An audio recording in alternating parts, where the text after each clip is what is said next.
Blessed day, children of God. Thank you so much, Lord, for everything that you have given to each one of us. Is the different kinds of blessings from you up above. See how beautiful the sky is with rainbow in between clouds. So let's don't forget to receive Jesus Christ, the Lord, our Lord Jesus Christ, our Lord and Savior, into our lives.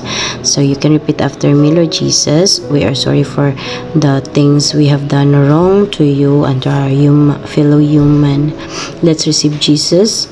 We receive you, Jesus, from now on until forever, as our personal Lord, personal Savior, and our Lord.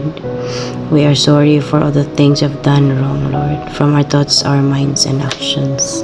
I love you, Jesus, and thank you. Let's not forget our Bible verse for today is coming from the book of Isaiah, chapter 49, verse 4. It says here, I said, I have worked, but how hopeless it is.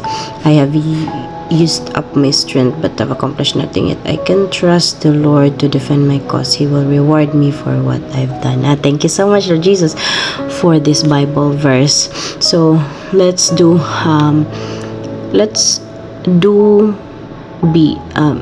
kanang be positive at all times, no, and work so hard, because nalagyan na kasabihan, di ba, nga kanang lihok tao katabangan ko ikaw.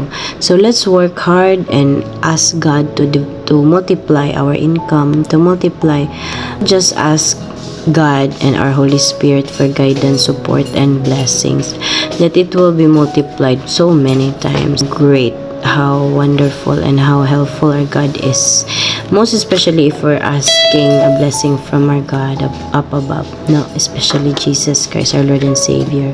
Let's not forget to thank Him gikan sa mga ginagmay nga mga butang yang gihatag hangtod sa mga dinagko. And we should be thankful for everything that God is shown to us, especially His creations. No, as what our Bible says, it's a challenge for us also to work so hard. Na dili bitaw nga kita magpuyo lang sa atong panimalay. Dili na to hayaan nga magpuyo lang ta sa atong panimalay without doing anything progressive, without doing anything nga kanang maka-income ta. So dili na to pasagdan na tong kaugalingon nga mas-starve into kanang poverty, mas-starve into hunger. So work. Let's work with Jesus Christ. We're asking also with God to give us a divine strength nga makaya nato ang tanang mga uno sa kinabuhi. Don't forget to be positive at all times and be grateful in your heart. Be joyful. Your heart should be joyful too. No, let's not forget to worship our God always. Be blessed. Goodbye, child of God.